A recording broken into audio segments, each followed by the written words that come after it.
السلام علیکم ورحمۃ اللہ وبرکاتہ۔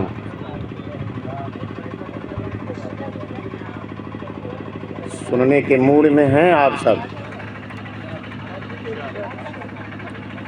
آپ کو نیند نہ آ جائے، میں آپ لوگوں سے گزارش کروں گا کہ آپ اپنے ہاتھ وغیرہ کچھ ہلا لیجیے، اس لیے کہ رات کے تقریباً 11 بجنے کو ہیں، کافی دیر سے آپ بیٹھے ہوئے ہیں،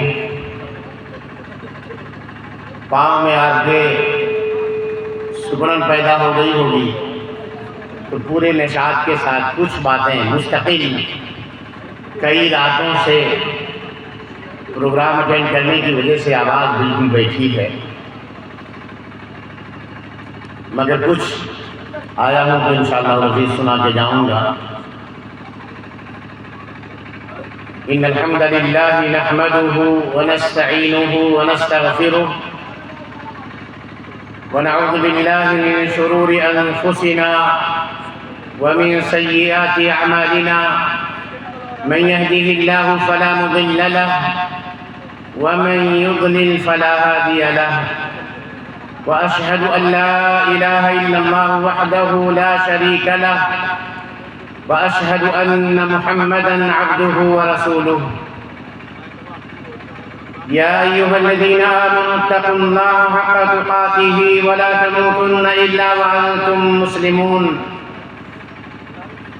يا أيها الناس اتقوا ربكم الذي خلقكم من نفس واحدة وخلق منها زوجها وبث منهما رجالا كثيرا ونساء، واتقوا الله الذي تساءلون به والأرحام إن الله كان عليكم رقيبا۔ يا أيها الذين آمنوا اتقوا الله وقولوا قولا سديدا يصلح لكم أعمالكم ويغفر لكم ذنوبكم، ومن يطع الله ورسوله فقد فاز فوزا عظيما۔ أما بعد فإن أصدق الحديث كتاب الله، وأحسن الهدي هدي محمد صلى الله عليه وسلم، وشر الأمور محدثاتها، وكل محدثة بدعة، وكل بدعة ضلالة، وكل ضلالة في النار۔ اعوذ باللہ من الشیطان الرجیم۔ واتقوا یوما ترجعون فیہ الی اللہ ثم توفی کل نفس ما کسبت وهم لا یظلمون۔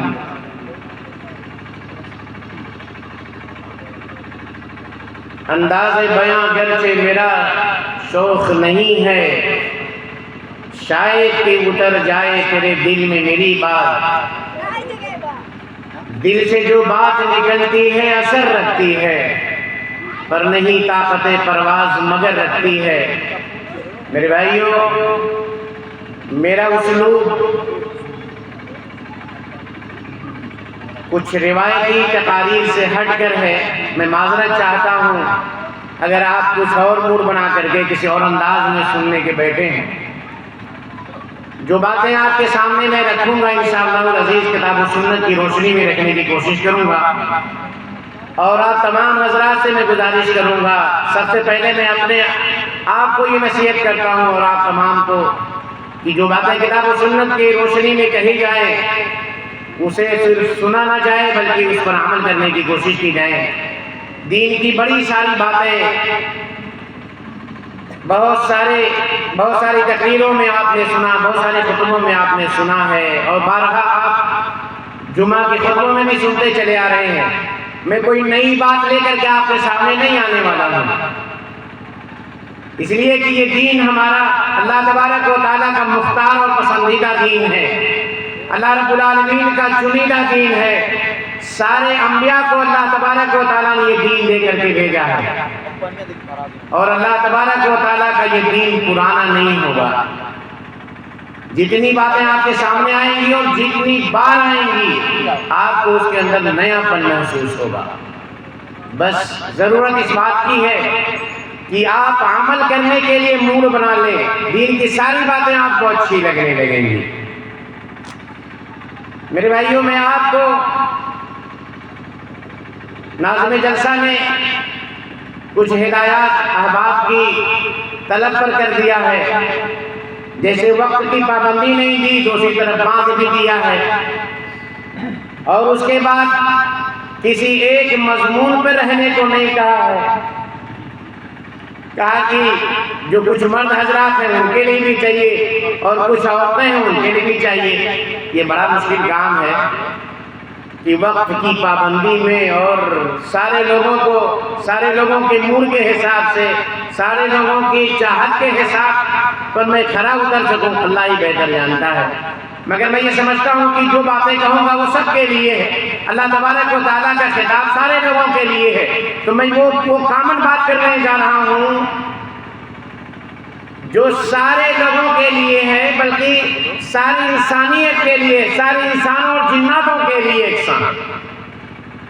میری یہ بات صرف مسلمانوں ہی کے لیے نہیں، اہل ایمان ہی کے لیے نہیں ہے، بلکہ سارے انسانوں اور سارے جناتوں کے لیے۔ اب اس میں اور کہا کہ نفر میں نے سورہ بقرہ کی خطبہ مسنونہ کے بعد ایک آیت پڑھی ہے، یہ ان آیات میں سے ایک ہے جو اپنے نزول کے حساب سے، اپنے نزول کے اعتبار سے آپ صلی اللہ علیہ وسلم پر آپ کے زندگی کے آخری مرحلے میں اتری ہے۔ یہ وہ آیت ہے جو آپ صلی اللہ علیہ وسلم پر اتری ہوئی آیتوں میں سے، ان آخری آیات میں سے ایک ہے جو آپ صلی اللہ علیہ وسلم کی وفات سے کچھ دنوں پہلے، آپ کی وفات سے کچھ دنوں پہلے ہی آپ صلی اللہ علیہ وسلم پر اتاری گئی۔ اس سے آپ کو اندازہ لگ جائے گا کہ یہ پیغام اللہ تبارک و تعالی جو آپ کو دینا چاہتا ہے اس آیت کے ذریعے سے، وہ بہت اہم ہے، کیونکہ یہ آخری پیغامات میں سے ہے۔ کیا اللہ پیغام دیتا ہے؟ اللہ کہتا ہے وَاتَّقُوا يَوْمًا تُرْجَعُونَ فِيهِ إِلَى اللَّهِ ثُمَّ تُوَفَّى كُلُّ نَفْسٍ مَا كَسَبَتْ وَهُمْ لَا يُظْلَمُونَ۔ اس دن سے ڈریے، اس دن کی ملاقات سے ڈریے، اس دن کی ہولناکی سے ڈریے۔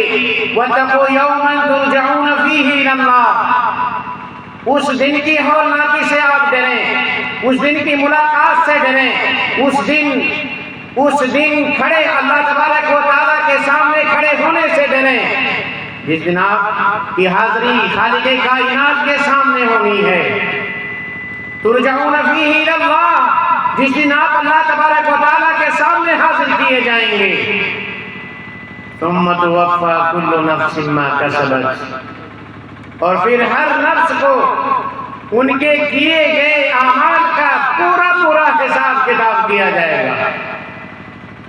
وَهُمْ لَا يُظْلَمُونَ، اور اس حساب و کتاب میں اللہ تبارک و تعالیٰ کے سامنے کھڑے ہو کر کے حاضری لگانے میں، جب خالق کائنات سارے مخلوق کو کھڑے کر کے میدان محشر میں حاضر کر کے، اور اللہ تبارک و تعالیٰ ایک اعلان کرے گا لِمَنِ الْمُلْكُ الْيَوْمِ، لِمَنِ الْمُلْكُ الْيَوْمِ، بتاؤ آج بادشاہی کس کی ہے، بتاؤ آج عدالت کی کرسی پر کون بیٹھا ہے، بتاؤ آج فیصلہ کرنے والا کون ہے، بتاؤ ساری زندگی تمہارے کیے گئے اعمال کا حساب کرنے والا کون ہے۔ لِمَنِ الْمُلْكُ الْيَوْمِ، اللہ کی طرف سے جواب آتا ہے لِلَّهِ الْوَاحِدِ الْقَهَّارِ،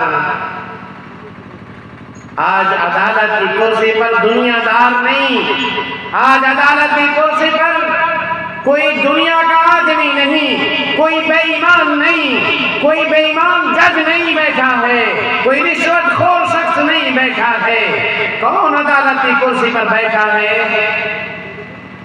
آج عدالت جو سجی ہے للہ الواحد القہار، خالق کائنات مالک ارض و سما کی عدالت آج لگی ہے، اور اس دن کسی کے ساتھ کوئی زیادتی نہیں ہوگی۔ وَمَا أَنَا بِظَلَّامٍ لِّلْعَبِيدِ، خالق کائنات کہتے ہیں کہ ہم کسی کے ساتھ ظلم کرنے والے نہیں ہیں۔ میرے بھائیو، اس لیے اس دن کے بارے میں اللہ تبارک و تعالیٰ کی ذات آپ کو آگاہ کر رہی ہے۔ اللہ تبارک و تعالیٰ نے آپ کو آگاہ کیا ہے، منبہ کیا ہے کہ اس دن کی آپ کی تیاری کیا ہے، اس دن کی ملاقات کی تیاری کیا ہے آپ کی، جب آپ اللہ تبارک و تعالیٰ کے سامنے حاضر ہوں گے۔ کیا تیاری کر کے آئے ہو؟ کون سے اعمال کر کے آئے ہو؟ کن اعمال کے ساتھ رب ذوالجلال سے ملنا چاہتے ہو؟ آپ کے اعمال کی جھولی میں کون سے کام ہیں؟ کون سے کام کر کے آئے ہو؟ نمازیں پڑھ کے آئے ہو؟ روزے رکھ کے آئے ہو؟ دینداری کے کام کر کے آئے ہو؟ نبی کی سنتوں پر عمل کر کے آئے ہو؟ اللہ رب العالمین کے فرمودات پہ عمل کر کے آئے ہو؟ کون سا عمل کر کے آئے ہو؟ ایسی تیاری کر کے آئے ہو؟ اللہ پہلے آگاہ کرتا ہے کہ ڈرو، وَاتَّقُوا يَوْمًا تُرْجَعُونَ فِيهِ إِلَى اللَّهِ۔ یہ دن، یہ کوئی معمولی دن نہیں ہے میرے بھائیو، اور یہ دن کوئی افسانہ بھی نہیں ہے۔ ایسا نہیں کہ اہل علم حضرات آپ کو صرف ڈرانے کے لیے باتیں سناتے ہیں، نہیں۔ اگر آپ کو یقین نہیں آتا کہ ایک دن ایسا آنے والا ہے کہ خالق کائنات کے سامنے آپ حاضر ہوں گے، آپ کی حاضری اللہ تبارک و تعالیٰ کے سامنے ہونے والی ہے، تو اللہ تبارک و تعالیٰ نے ایک چھوٹا سا سیمپل آپ کو 3 سال پہلے دیا تھا۔ کون سا؟ آپ 3 سال گزارے ہیں 3 سال پہلے۔ کون سے وہ ایام دیکھو؟ لاک ڈاؤن کا۔ لاک ڈاؤن کے وہ 3 سال اپنے گھروں میں محبوس ہو کر، اپنے گھروں میں قیدی کی زندگی آپ جی رہے تھے۔ جانتے ہیں کیوں؟ ایک معمولی کیڑے کی وجہ سے، ایک معمولی سے جرثومے کی وجہ سے، ایک معمولی سے بیکٹیریا کی وجہ سے، ایک معمولی سے بیماری کی وجہ سے، جس کیڑے کو خوردبین کے ذریعے سے دیکھا جاتا تھا، ساری دنیا کے ڈاکٹری اور مشینری فیل ہو چکی تھی۔ ساری دنیا کے ڈاکٹرز، بڑے سے بڑے ڈاکٹرز، ڈاکٹری کی دنیا کے جو بھگوان سمجھے جاتے ہیں، ان لوگوں نے بھی اپنے ہاتھ کھڑے کر دیے کہ اللہ تبارک و تعالیٰ کی خدائی کے سامنے کسی کی خدائی چلنے والی نہیں۔ اس 3 سال نے ہمیں یہ آگاہ کیا، اگر اس سے ہم سبق نہیں لے سکے ہیں میرے بھائیوں، تو پھر ساری باتیں آپ کے سامنے کرنی دے گا۔ اللہ نے ایک شاعر کہتا ہے قرآن کی آیت کی ترجمانی کرتے ہوئے، یقیناً آئے گا وہ دن، یقیناً آئے گا وہ دن کہ جب محشر برپا ہوگا، وہاں نہ باپ بیٹے کا، نہ بیٹا باپ کا ہوگا، نہ ہمشیرہ برادر کی، نہ زوجہ ہوگی شوہر کی۔ یہاں تو ساری رشتہ داری آپ کے ساتھ کھڑے ہونے کو راضی ہے، سارے لوگ آپ کے ساتھ کھڑے ہونے کے لیے تیار ہیں، ہر کوئی آپ کے ساتھ رشتہ بنانے کو تیار ہے۔ آپ کی مالداری کو دیکھ کر کوئی آپ کو اپنانا چاہتا ہے، تو کوئی آپ کے حسن و جمال کو دیکھ کر کے اپنانا چاہتا ہے، تو کوئی آپ کے منصب اور آپ کے مقام اور حیثیت کو دیکھ کر کے آپ کو اپنا بنانا چاہتا ہے۔ مگر ایک دن آئے گا، یوم یفر المرء من اخیہ وَأُمِّهِ وَأَبِيهِ وَصَاحِبَتِهِ وَبَنِيهِ لِكُلِّ امْرِئٍ مِّنْهُمْ يَوْمَئِذٍ شَأْنٌ يُغْنِيهِ۔ اللہ نے فرمایا کہ ایک دن آئے گا، یوم یفر المرء من اخیہ، کہ جس دن انسان اپنے بھائی سے بھاگے گا۔ آج وہ بھائی جو آپ کے ساتھ کھڑا ہے، ایک دن ایسا آئے گا کہ وہ بھائی آپ کا بھائی نہیں ہوگا، سارے رشتے ناطے ختم کر چکا ہوگا، سارے رشتے ناطے توڑ چکا ہوگا، آپ کے ساتھ کھڑا ہونے کو تیار نہیں ہوگا۔ اللہ کہتا ہے یوم یفر المرء من اخیہ، ایک دن آئے گا کہ بھائی آپ سے اپنا دامن بچا رہا ہوگا،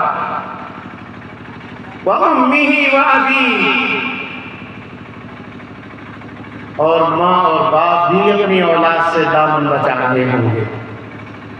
میری ماں یہ بات سن رہی ہیں، اور میرے سامنے بہت سارے بزرگ بھی ہیں، نوجوان بھی ہیں، شادی شدہ ہیں، اور کچھ لوگ شادی کی لائن میں لگے ہوئے ہیں۔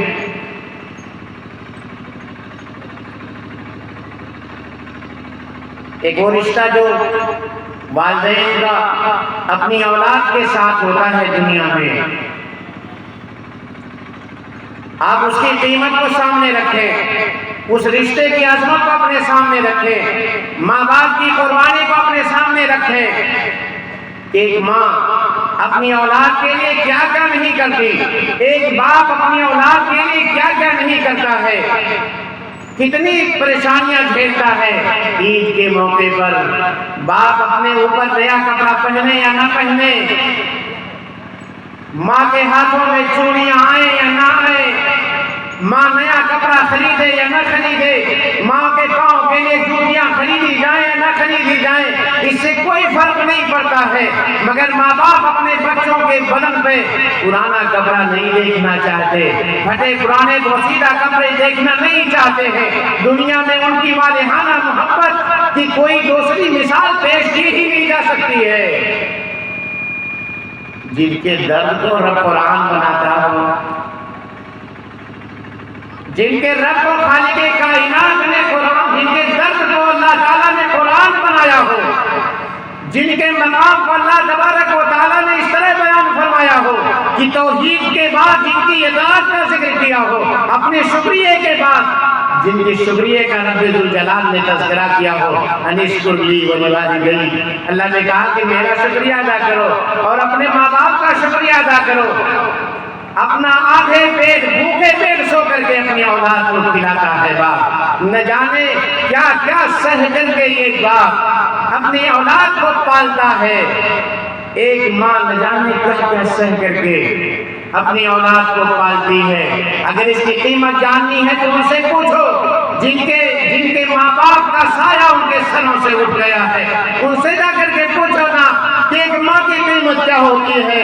گھر جاتا ہے واپس، جس چارپائی پہ بیٹھ کر کے ماں آپ کا انتظار کر رہی تھی، آج وہ ماں نہیں ہے، آج وہ خالی چارپائی ہے، اور جب ہم گھر پہنچتے ہیں تو ایسا لگتا ہے کہ ماں بیٹھ کر کے بھی بول دے گی کہ بیٹے ابھی تک کہاں تھے، بیٹے کیوں نہیں آئے ہو وقت پر۔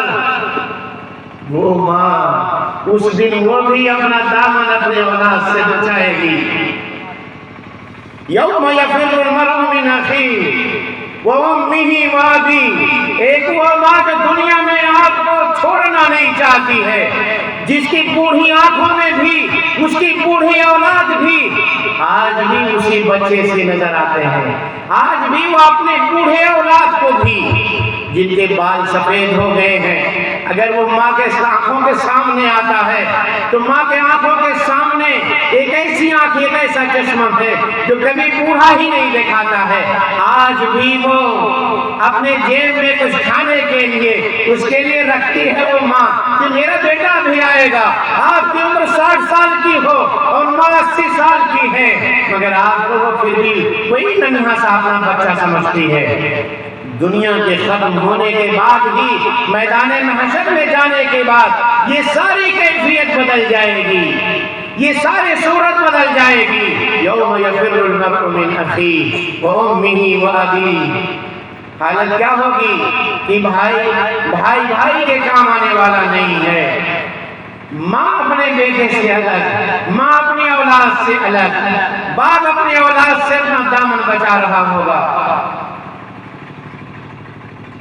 وصاحبتہ وبنیہ، آج بیویوں کی محبوب جن کے پاس ناجائز تعلقات ہیں، ان کی زلفوں کی قسم کھانے والوں، اس دن یہ سارے رشتے کام آنے والے نہیں ہیں۔ یہ بیویاں بھی شوہروں سے اپنا دامن بچا رہی ہوں گی۔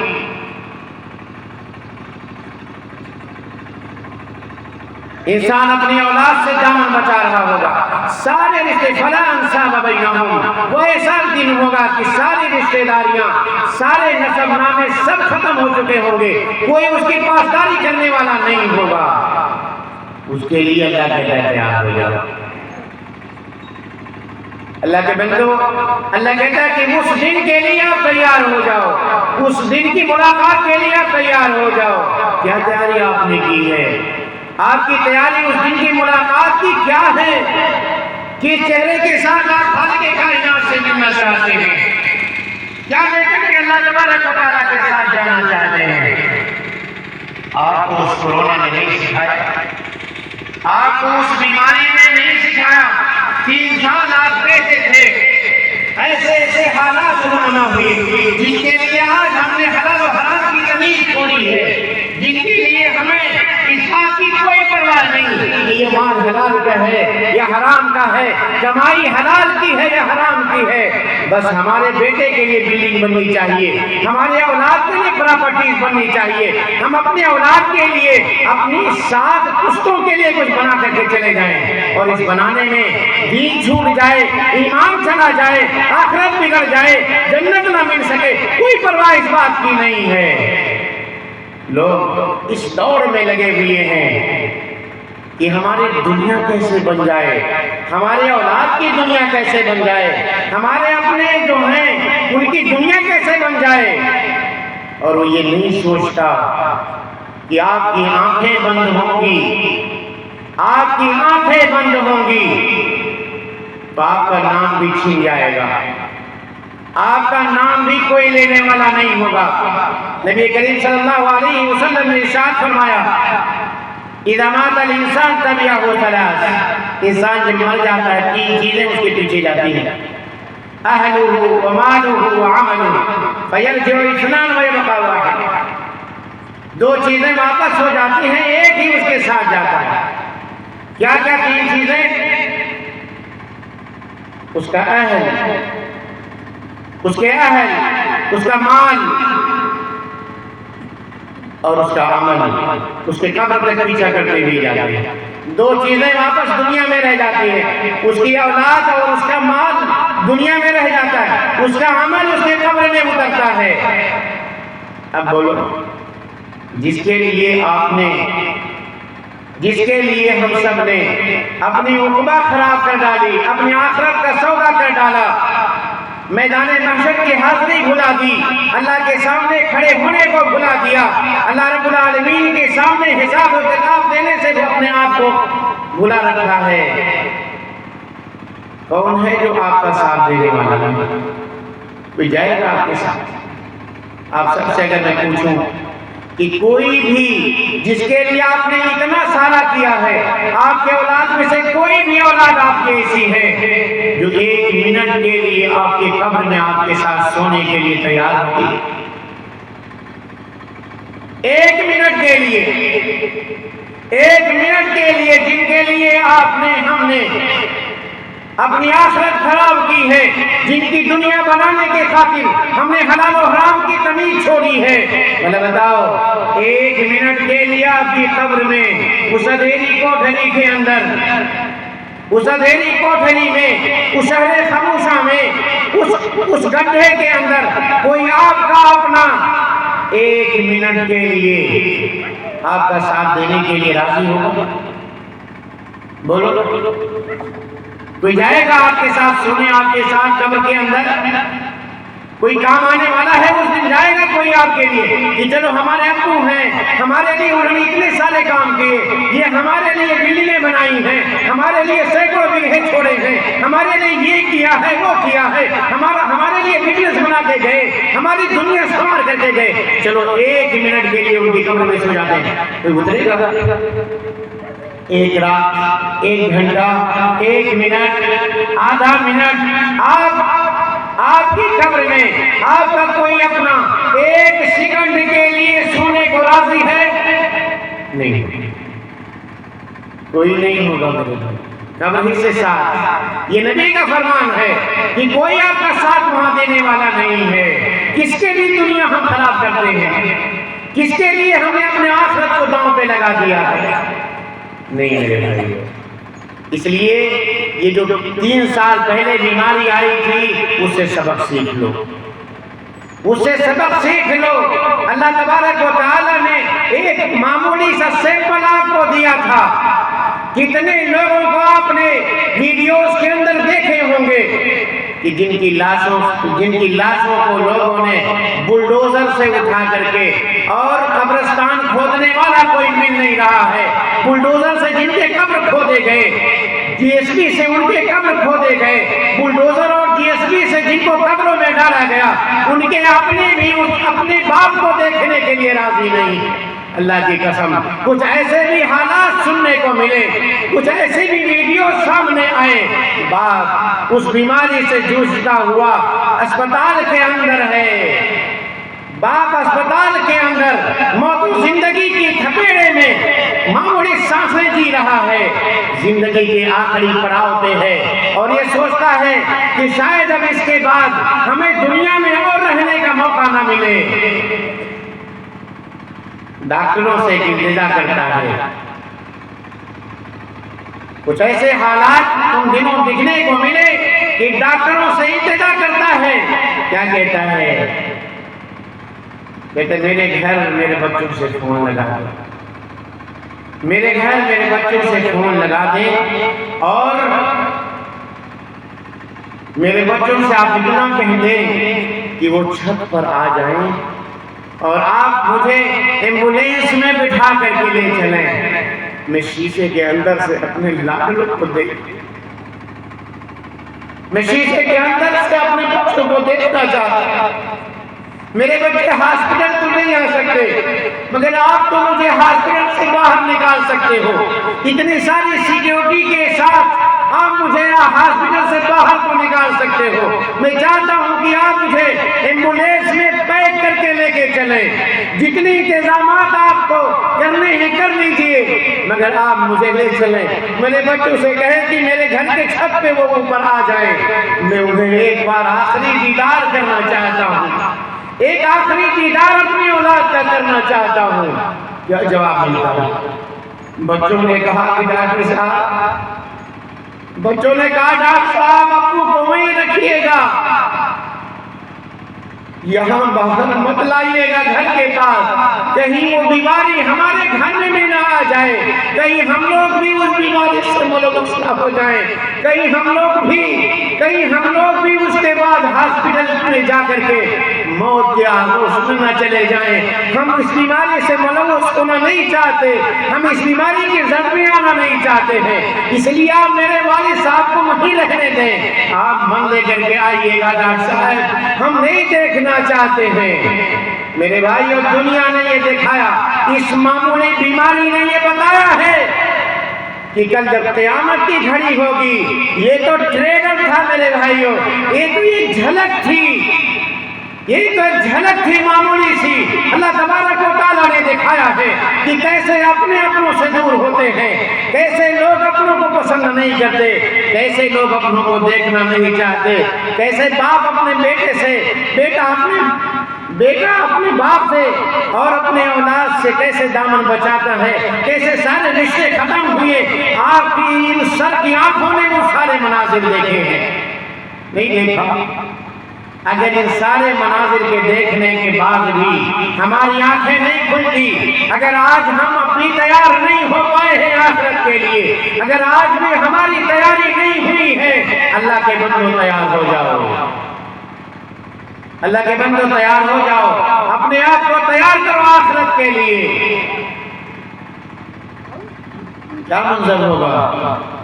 اللہ تعالیٰ نے ان آیات کے اندر یہ فرمایا ہے، یوم یفر المرء من اخیہ وامہ وابیہ وصاحبتہ وبنیہ لکل امرئ منہم یومئذ شأن یغنیہ۔ ہر کسی کو اپنی پڑی ہوگی، ولا یسأل حمیم حمیما۔ آج دوست کے باہوں میں باہیں ڈال کر کے گھومنے والوں، دوسرے لوگوں کے کندھوں پر تکیہ بنانے والوں، دوسرے لوگوں سے اپنی والہانہ عقیدت رکھنے والوں، ایک دن آئے گا جن کو آپ نے یہاں دوست بنایا ہے، جن کو آپ اپنا سمجھتے ہیں، کل وہی دوست اللہ کہتا ہے وَلَا يَسْأَلُ حَمِيمٌ حَمِيمًا۔ کوئی دوست کسی کے کام آنے والا نہیں ہے، کوئی دوست یہ مڑ کر کے نہیں پوچھے گا کہ میرے دوست یہ بتاؤ آپ کس حالت میں ہو۔ وہاں تو انبیاء کرام نفسی کی کیفیت میں ہوں گے، ایک ہمارا اکیلا نبی ہوگا جو سارے خلائق کے لیے، سارے انسانوں کے لیے اللہ تبارک و تعالیٰ کے سامنے عرش کے نیچے سجدہ ریز ہو کے اور ان کے بارے میں فیصلے کی سفارش کر رہا ہوگا۔ باقی سارے لوگ اپنے اپنے آپ میں پریشان ہوں گے۔ میرے بھائیو، اس دن کی ہم نے کیا تیاری کی ہے؟ اس دن کی ہم نے کیا تیاری کی ہے؟ ہمارے اسلاف اس دن کی تیاری کیسے کرتے تھے؟ ایک میں آپ کو چھوٹی سی بات بتاتا ہوں۔ جن لوگوں کو اللہ تبارک و تعالیٰ نے دنیا کی جنت کی بشارتیں سنائی ہیں، جن کے قدم دنیا میں تھے اور اللہ تبارک و تعالیٰ جن کے تذکرے عرش پہ کر رہا تھا، اپنے نبی کی زبانی جن کے جنتی ہونے کی شہادتیں سنوائی، جن کو جنتی ہونے کا سرٹیفکیٹ دنیا میں عطا فرمایا ہے، ان میں سب سے پہلا نام ابوبکر صدیق رضی اللہ تعالیٰ عنہ۔ کیوں یہ مقام ملا؟ ہماری طرح ان کے اعمال تھے۔ دنیا میں جنت کی خوشخبری سنا دی گئی ہے۔ اللہ کے نبی کریم صلی اللہ علیہ وسلم نے اپنے ہوتے ہوئے جسے اپنے مصلی پہ کھڑا کیا ہے، اللہ کے نبی کریم صلی اللہ علیہ وسلم نے جن کی منقبت بیان کرنے میں بہت ساری احادیث بیان کر ڈالی ہیں۔ میرے بھائیو، ان کا مقام کیا ہے؟ ان کا مقام کیا ہے؟ سوچا کبھی ہم نے؟ اور آخرت کے بارے میں ان کی تیاری کیا ہے؟ ایک چھوٹا سا واقعہ 2 لائن میں آپ کو بتا دوں۔ آج ہم نے تو ساری تمیز کھو رکھی ہے نا۔ آج ہمیں اس بات کی پرواہ ہی نہیں ہے کہ ہماری دنیا بن رہی ہے، بگڑ رہی ہے، آخرت بن رہی ہے، بگڑ رہی ہے، ہمیں اس کی کوئی پرواہ نہیں ہے۔ ہمیں ہماری دنیا مل جائے، یہ ہماری فکر ہے۔ ہم دنیا بنانے میں لگے ہیں۔ میرے بھائی کو یہ نہیں کہتا کہ آپ دنیا نہ کماؤ مگر آخرت کے حساب پہ نہ ہو۔ آپ کی دنیا آخرت کے حساب پہ نہ بنے کہ آپ کی آخرت بگڑ جائے۔ ابوبکر صدیق رضی اللہ تعالیٰ عنہ کا ایک غلام ہے۔ ابوبکر صدیق رضی اللہ تعالیٰ عنہ کا ایک غلام ہے جس نے دور جاہلیت میں کہانت کر کے سید الشیخ صدر محترم نے آپ کو عقیدے کے موضوع پر بہت ساری باتیں بتائی ہیں، اور انہیں میں سے ایک بات انہوں نے جوتشیوں کے پاس ہاتھ دکھانے کا بھی ذکر کیا کہ یہ ساری وہ چیزیں ہیں جو آپ کو جہنم تک پہنچا سکتی ہیں۔ دور جاہلیت میں، عہد جاہلیت میں ابوبکر صدیق رضی اللہ تعالیٰ عنہ کے غلام نے یہ کام کیا اور اس کی مزدوری باقی رہ گئی۔ خود اپنا قصہ وہ بیان کرتا ہے کہ کچھ دنوں کے بعد، اسلام لانے کے بعد، اس کی وہ مزدوری جو زمانے جاہلیت میں جو کام اس نے کیا تھا، ہاتھ پڑھنے کا، جوتشی کا کام جو کیا تھا، پانڈوا کا کام جو اس نے کیا تھا، تقدیر بتانے کا جو کام کیا تھا، دور جاہلیت میں کیا ہے، اور اس کے بعد اس کا وہ پیسہ مل جاتا ہے اور اس سے کچھ کھانے کی چیزیں لے کر کے ابوبکر صدیق رضی اللہ تعالیٰ عنہ کو دے دیتا ہے۔ ابوبکر صدیق رضی اللہ تعالیٰ عنہ کو لا کر کے کچھ کھانے کو دیا۔ ابوبکر صدیق رضی اللہ تعالیٰ عنہ اس مسئلے میں بہت زیادہ احتراز کرتے تھے۔ ہر بار ہر لقمہ پوچھ کر کے ہی ڈالا کرتے۔ اگر بیوی بھی کھانا پکا رہی ہے تو یہ احتیاط ان کے ہاں پایا جاتا کہ یہ کھانا آیا ہے تو کہاں سے آیا ہے، اگر یہ کھانا پکا ہے تو کہاں سے پکا ہے۔ آپ نے خطبہ کی زبانی سنا ہوگا کہ حلوہ بن گیا تو کہا کہ ہم نے تو ایسی کوئی سامگری نہیں خریدی تھی، کوئی ایسا سامان حلوہ کا خریدا نہیں تھا، یہ بنا کیسے؟ یہ سوال کرنے والے وہ صحابی رسول اس بار اس غلام سے نہیں پوچھے، ایک لقمہ اندر کر لیا، ایک لقمہ اندر چلا گیا۔ کیا ہوا؟ ایک لقمہ اندر جانے کے بعد سوال کر کے یہ بتاؤ کہاں سے لائے تھی؟ کہا دور جاہلیت میں ہم نے کہانت کی تھی اور اس کی مزدوری رہ گئی تھی اور مجھے یہ پیشہ آتا نہیں تھا، میں نقلی پانڈوا تھا، جیسے آج بھی سڑکوں میں بیٹھے رہتے ہیں۔ تدبیر سے انسان بنا لیتا ہے قسمت، ہاتھوں کی لکیروں میں مقدر نہیں ہوتی۔ انسان سوچتا ہے کہ چلو اسے دکھا دیں، اور وہ بیچارہ اپنا دیکھ نہیں لیتا۔ اگر اس کے اندر یہ علم ہوتا کب تک بیٹھا رہے گا روڈ پر؟ تو کہا ایسے دیکھا تھا اور ہمیں آتا نہیں تھا، نقلی پانڈوا تھا، نقلی پانڈوا، اور کہا مگر اس کی مزدوری مل گئی، وہی بنا کر کے لایا ہوں آقا۔ ابوبکر صدیق رضی اللہ تعالیٰ عنہ ایک لقمہ جو اندر چلا گیا اسے نکالنے کے فراق میں لگ گئے، الٹی کرنا چاہتے ہیں، الٹی کرنا چاہتے ہیں، نہیں نکلنا ہے، ہاتھ ڈال ڈال کر کے اسے الٹی کیا۔ غلام کہتا ہے ایک لقمے کی بات ہے آقا اور آپ اتنا پریشان ہیں۔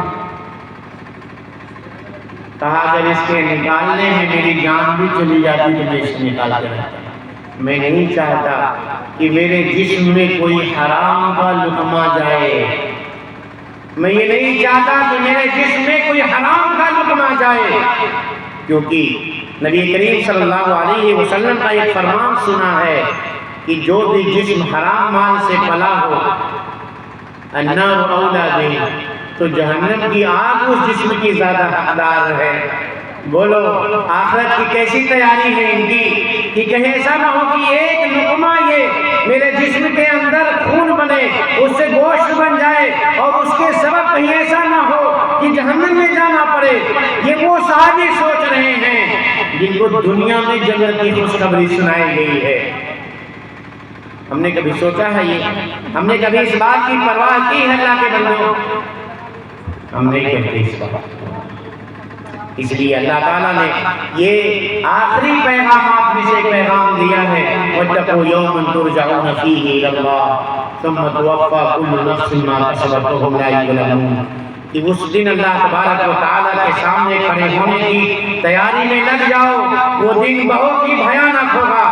يَوْمَ تَرَوْنَهَا تَذْهَلُ كُلُّ مُرْضِعَةٍ عَمَّا أَرْضَعَتْ وَتَضَعُ كُلُّ ذَاتِ حَمْلٍ حَمْلَهَا وَتَرَى النَّاسَ سُقَارَىٰ وَمَا هُمْ بِسُقَارَىٰ وَلَٰكِنَّ عَذَابَ اللَّهِ شَدِيدٌ۔ اللہ کہتا ہے کہ آپ اس دن دیکھو گے، یوم ترونہا، آپ اس قیامت کے دن میدان محشر میں دیکھو گے۔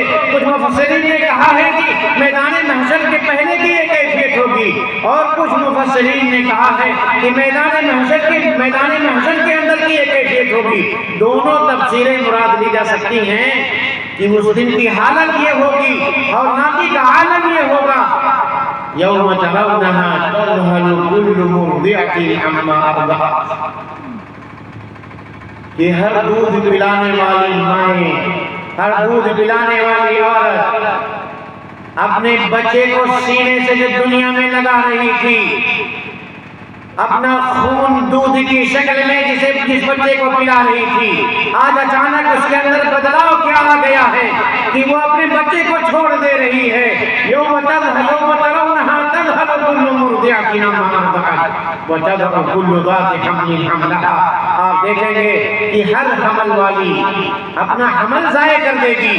اتنی ہولناکی ہوگی، اتنا بھیانک اور خطرناک دن ہوگا۔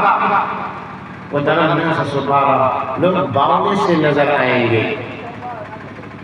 وَمَا هُمْ بِسُقَارَىٰ، مگر لوگ نشے میں نہیں ہوں گے، لوگوں نے بھانگ نہیں پی ہوگی۔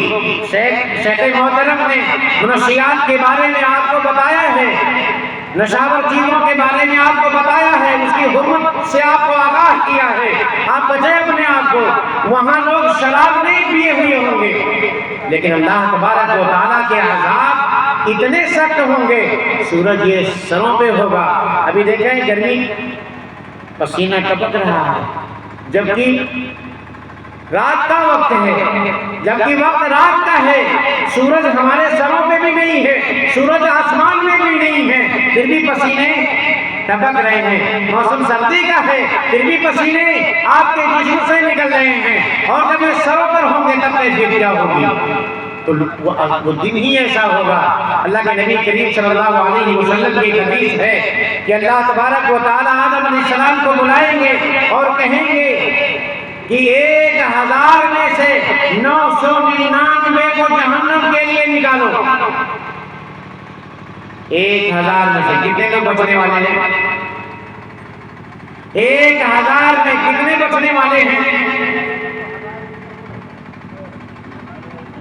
بولو 999 کو جہنم کے لیے چھاٹا جا رہا ہے۔ یہ خبر جب سنیں گے کہ اللہ تبارک و تعالیٰ نے آدم علیہ السلام کو یہ حکم دے دیا ہے کہ 1000 کی تعداد میں 999 لوگوں کو جہنم کے لیے چھاڑ دو، ایک جنت میں جائے گا، یوم یجعل الولدان شیبا، یہ خبر سن کر کے بچے بھی بوڑھے ہو جائیں گے، یہ خبر بچوں کو بوڑھا بنا دے گی، یوم یجعل الولدان شیبا۔ صحابہ کو جب نبی کریم صلی اللہ علیہ وسلم نے یہ خبر سنائی، یہ حدیث بتائی، آپ صلی اللہ علیہ وسلم نے یہ پیغام بتایا، آپ صلی اللہ علیہ وسلم نے قیامت کی اس منظر کو بتایا، صحابہ کرام گھبرا اٹھے کہ اللہ کے نبی پھر بچ کون سکتا ہے، اللہ کے نبی اس دن کی ہولناکی سے کون بچے گا، کون نجات پانے والا ہے، اگر 1000 میں 999 جہنم میں جا رہے ہیں، اللہ کے نبی بچے گا کون؟ اللہ کے نبی نے کہا میرے صحابہ گھبراؤ نہیں، یہ یاجوج ماجوج کے ساتھ ہوگا، اور میری امت میں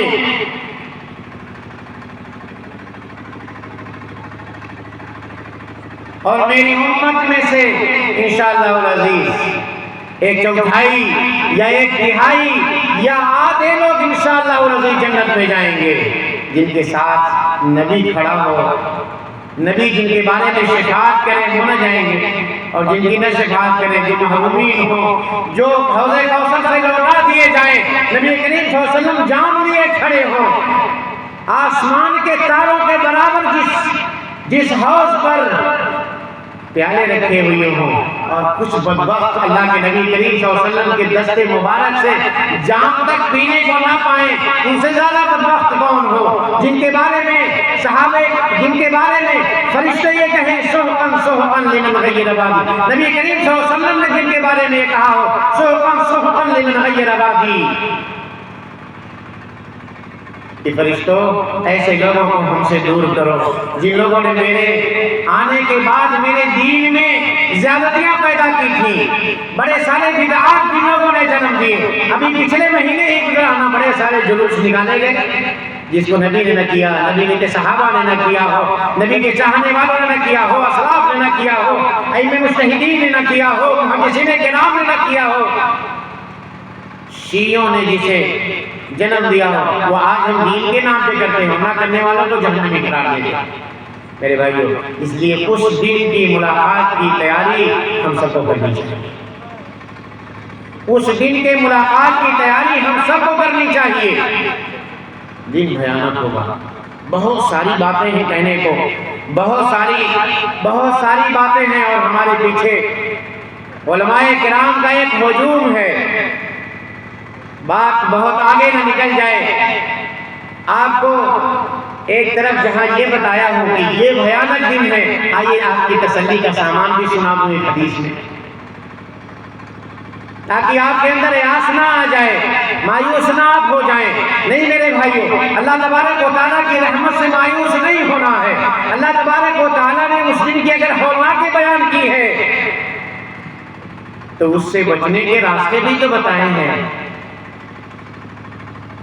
اگر جس دن یہ سورج آپ کے سروں پر ہوگا اور انسان اپنے پسینے میں، اپنے گناہ کے مطابق اپنے پسینے میں ڈوبا ہوا ہوگا، کسی کا پسینہ ٹخنے تک، کسی کا گھٹنے تک، کسی کا کمر تک، کسی کا سینے تک، کسی کا لگام بنا ہوگا، اپنے پسینے میں تیر رہا ہوگا، اور حدیث کے الفاظ کے مطابق لوگوں کے جسم سے نکلے ہوئے پسینے 70 گز زمین کو بھی تر کر چکے ہوں گے۔ آپ یہ جو بارش ہوئی نا تھوڑے دنوں پہلے، جس نے بہت سارے لوگوں کو بے گھر کیا ہے، بہت سارے لوگوں کے مکانات بہہ گئے، بہت سارے لوگوں کے اپنے بہہ گئے، بہت ساری جانیں اس میں چلی گئی ہیں، یہ اتنا سارا پانی بھی اتنے نیچے جذب نہیں ہوتا ہے، 70 گز نہیں جاتا، مگر اس دن کی تپش ایسی ہوگی کہ آپ کے جسم سے چھوٹ رہے پسینے 70 گز زمین کو طے کر چکے ہیں۔ مگر ہاں، اللہ تبارک و تعالیٰ کے کچھ بندے ہیں جنہیں اللہ تبارک و تعالیٰ اس دن اپنے عرش کے سائے میں رکھے گا، اس لیے آپ اپنے آپ کو پیارے نبی صلی اللہ علیہ وسلم کی اس حدیث کے اندر ڈھونڈیے گا کہ آپ کے اندر یہ اوصاف پائے جاتے ہیں یا نہیں پائے جاتے ہیں، آپ کے اندر یہ خوبیاں پائی جاتی ہیں نہیں پائی جاتی ہیں۔ اس دن سائے کا انتظام آپ نے کیا ہے یا نہیں کیا ہے؟ جانا تو سب کو ہے، حشر کے میدان میں حاضری تو سب کو دینی ہے، سب کو وہاں موجود ہونا ہے۔ آپ کے جسم کے کپڑے بھی نہیں ہوں گے۔ آج کروڑوں میل دور یہ سورج عرب کے صحرا میں رہنے والے بہتر طریقے سے جانتے ہیں۔ دنیا کے کچھ علاقے ایسے بھی ہیں، ایران وغیرہ کے کچھ علاقوں میں 76 ڈگری تک ٹمپریچر پہنچتا ہے، اور وہ جگہ رہائش کے قابل ہی نہیں ہے، وہاں کوئی گھاس پھوس، کوئی پودا، کوئی پیڑ اگتا ہی نہیں ہے، رہائش کے قابل ہی نہیں ہے۔ آپ سوچو، اتنے لاکھوں میل دور ہونے کے باوجود یہ کیفیت ہے، اور جب یہ آپ کے سروں پر ہوگا تو حالت ہوگا۔ آئیے وہ حدیث سن لیتے ہیں، اور اسی پہ میں اپنی بات ختم کروں گا تاکہ آپ کو مایوسی نہ ہو۔ اس دین نے آپ کے لیے علوم پیش کیے ہیں، یہ آپ کے لیے یہ دین آپ کے لیے راہیں نہیں بند کر دیتا ہے، آپ کے لیے ڈانٹ نہیں بنا دیتا ہے کہ بس اب اس کے آگے آپ کے لیے تاریکیاں ہی تاریکیاں ہیں۔ نہیں، یہ دین وہ ہے جو آپ کو راہیں دکھاتا ہے کہ ایک طرف یہ ساری اور نافیاں ہیں، اور ایک طرف اللہ کے کچھ اور بندے ہوں گے۔ سوچو کہ کیا کیفیت ہوگی کہ اللہ تبارک و تعالیٰ لوگوں کو اگر یہ کہے ممتاز الیوم ایھا المجرمون۔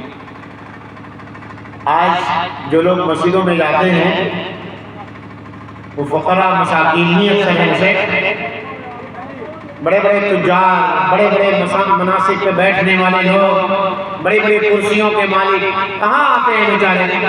کہاں ان کو اتنی فرصت ہے کہ اپنے جبین نیاز کو زمین پہ وہ رکھ دیں، اللہ کی رضا پانے کے لیے سجدے میں چلے جائیں؟ کہاں اتنی فرصت ہے ان کو؟ یہ بیچارے غریب، نادار، کمزور، یہی تو بیچارے اللہ کے گھروں کو آباد کرتے ہیں، کہتے ہیں یہ پھٹیچے لوگ یہی ہیں، اور یہ سارے لوگ جہنم میں ڈھونڈیں گے ان کو۔ جہنمی ان غریبوں کو، ان نمازیوں کو ڈھونڈیں گے، یہ نہیں مانو، ڈھونڈیں گے۔ قالوا ما لنا لا نرى رجالا كنا نعدهم من الاشرار۔ نوح علیہ السلام کے قوم کے سلسلے میں یہ آیت آئی ہوئی ہے کہ وہ شیطان لوگ ڈھونڈیں گے ان کو، جن کو کہتے تھے کہ اے نوح علیہ السلام، ان پھٹیچر لوگوں کو چھوڑ کیوں نہیں دیتے، اپنے سے ان کو دور کیوں نہیں کر دیتے؟ تو ڈھونڈیں گے جہنم میں، کہیں گے کیا کہیں گے؟ قالوا ما لنا لا نرى رجالا كنا نعدهم من الاشرار۔ ارے ہمارے آنکھوں میں کیا ہو گیا، متبند ہو گیا ہے؟ وہ غریب دکھائی کیوں نہیں دیتے، وہ پھٹیچر کیوں نہیں دکھائی دیتے، جن کو ہم لوگ حقیر سمجھتے تھے، لقیر فقیر سمجھتے تھے، وہ کیوں نہیں دکھائی دیتے؟ ادھر سے وہ بالا خانوں سے ہاتھ دکھائیں گے، وہ اوپر سے ہاتھ دکھائیں گے، ہم ادھر ہیں، بڑے بڑے شیر، بڑے بڑے انعامات کھاتے ہوئے دکھیں گے اوپر سے۔ مانگیں گے بھیا دے دو، تمہارے گاؤں ہی یہ جو ہیں ہم، مانگیں گے نا، مانگیں گے، جہنمی مانگیں گے، یہ قرآن کی آیتیں کہتی ہیں مانگیں گے، تھوڑا کھانے کا بھی دے دو، اس لیے کہ کھانا ادھر ملتا کیا ہے، پینا ملتا کیا ہے؟ پیپ ہے پینے کو، کھولتا پانی ہے کہ منہ کے اندر ڈالا تو آنکھ لیے سمیت باہر ہو گیا ہے، کانٹا کھلایا جا رہا ہے، لا یکاد یسیغ، نگلنا چاہتا ہے تو گلے میں پھنس گئے ہیں، اب اسے اندر کرنا چاہتا ہے تو کھولتا ہوا پانی دیا جا رہا ہے، پوری اتڑی لے کر کے باہر مانگ رہے ہیں کہ رے وہ اپنا والا دے دو بھائی، وہ جو سیب کھا رہے ہو ہمیں بھی دے دو، یہ جو انواع و اقسام کے جنت کی نعمتیں آپ کو ملی ہوئی ہمیں بھی دے دو۔ جواب ہے کہ نہیں نہیں، یہ آپ کے لیے نہیں ہے، آپ کو یہ حرام کر دیا گیا ہے۔ اے بھائی آئیے وہ حدیث سن لیتے ہیں، اس لیے خوشخبری ہے اور دعوت اس میں یہ ہے کہ اپنے آپ کو تلاشیے اس حدیث میں، کہیں فٹ ہوتے ہیں یا نہیں ہوتے، اگر نہیں ہوتے ہیں تو کوشش کیجیے گا کہ میدان محشر میں آپ کے بھی نصیب میں عرش الہی کا سایہ ہو جائے۔ نبی کریم صلی اللہ علیہ وسلم نے بیان فرمایا، ابو ہریرہ رضی اللہ تعالیٰ عنہ کی حدیث ہے، صحیحین کی روایت ہے، کہتے ہیں کہ سبعۃ یظلھم اللہ فی ظلہ یوم لا ظل الا ظلہ، 7 قسم کے لوگ ایسے ہیں جنہیں اللہ تبارک و تعالیٰ عرش کا سایہ نصیب عطا کریں گے، عرش کا سایہ دیں گے، جن کو اپنے سایہ میں اللہ تبارک و تعالیٰ رکھے گا۔ 7 قسم کے لوگ وہ ہیں، اور اس دن اللہ کے سایہ کے علاوہ کوئی سایہ بھی نہیں ہے، جس کو وہ بڑے مضبوط بھاری بھرکم فرشتے اپنے کندھوں پہ اٹھائے ہوئے ہوں گے۔ وَيَحْمِلُ عَرْشَ رَبِّكَ فَوْقَهُمْ يَوْمَئِذٍ ثَمَانِيَةٌ، کچھ دن کی باتیں بھی سیکھ کے چلے جاؤ، کتنے فرشتے اٹھائے ہوئے ہوں گے اللہ کے عرش کو؟ بولو 8 فرشتے، یاد کیجئے اس کو۔ اللہ تبارک و تعالیٰ کے عرش کو قیامت کے دن 8 فرشتے اٹھائے ہوئے ہوں گے۔ جانتے ہو کتنے بڑے ہوں گے؟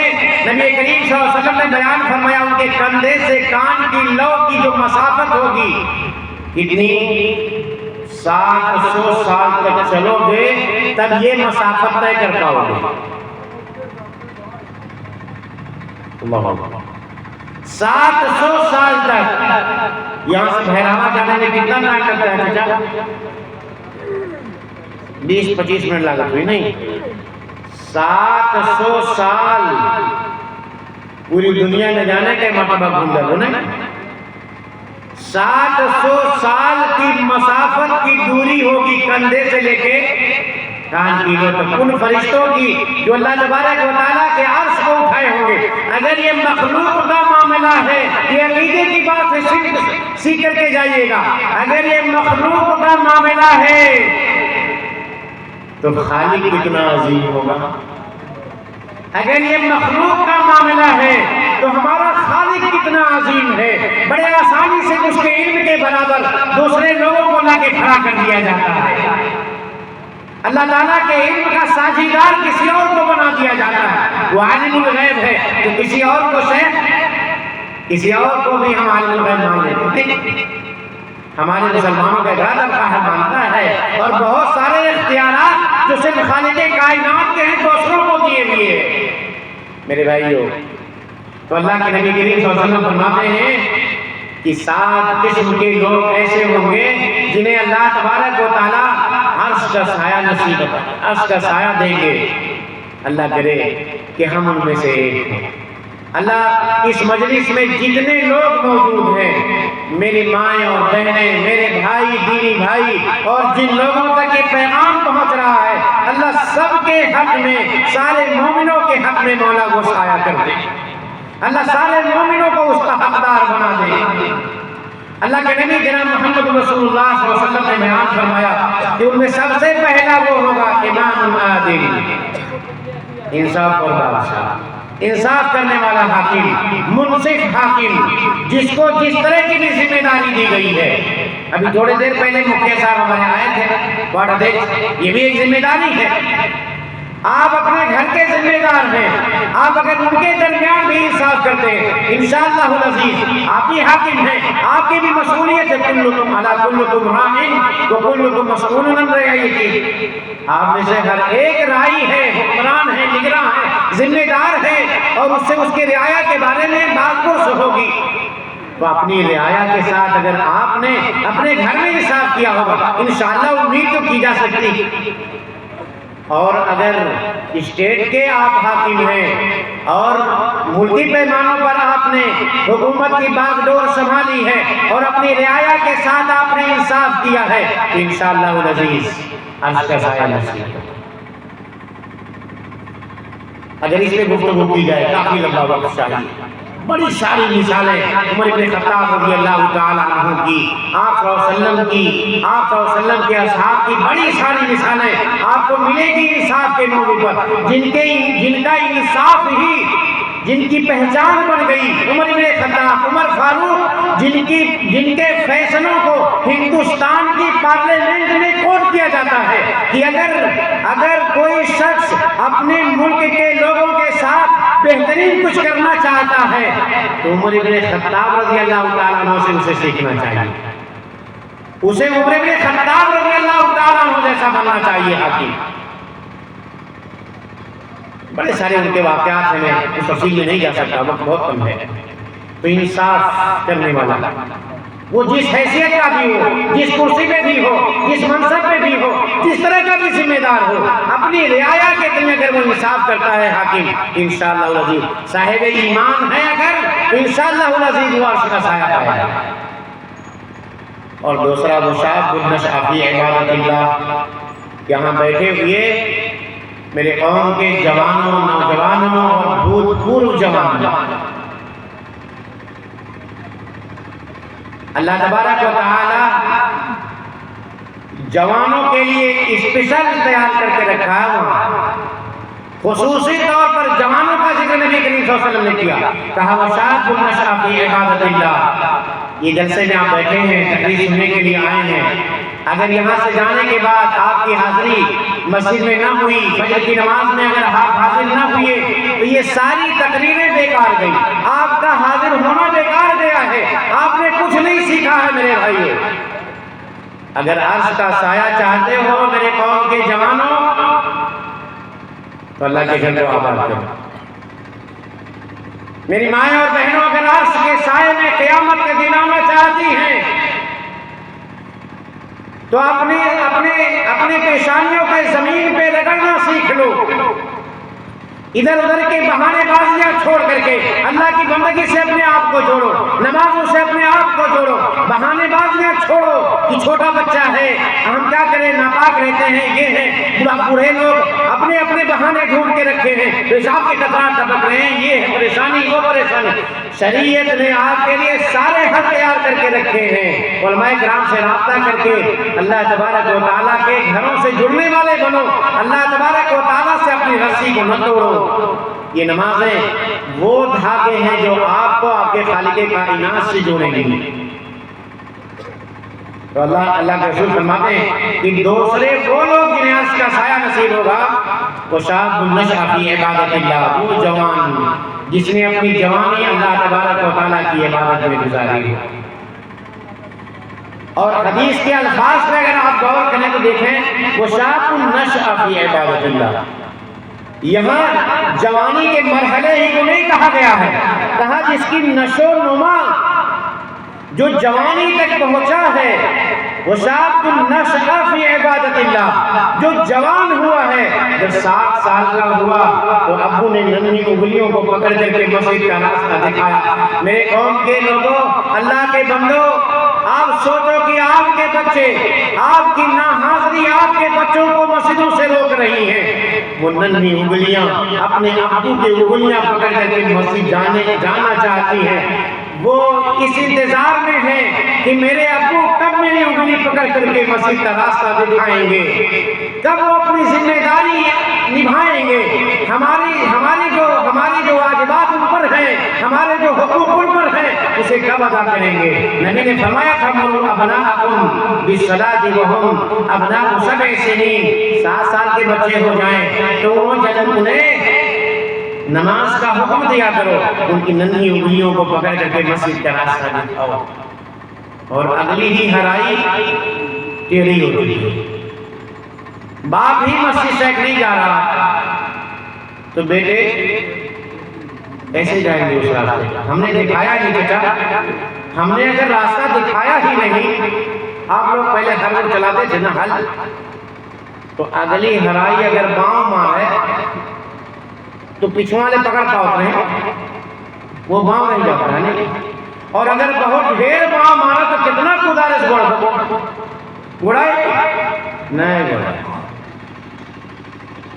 تو یہ جو اگلی ہرائی ہماری ہے، یہی باؤں مار رہی ہے میرے بھائی، یہ باؤں ہمارے یہ جو بزرگ ہیں، جو بچوں کے باپ ہیں، یہ مسجد کا راستہ خود بھول چکے ہیں، بچوں کو دکھائیں گے کیسی ہو رہا ہے۔ شیخ نے بتایا اپنی تقریر کے اندر کہ بیٹا جب باپ اگر شراب پی رہا ہے، باپ اگر نشے کی چیزیں استعمال کر رہا ہے، باپ کے ہاتھ میں سگریٹ ہے، تو بیٹے کو کیسے کہے گا کہ سگریٹ نہ پیو؟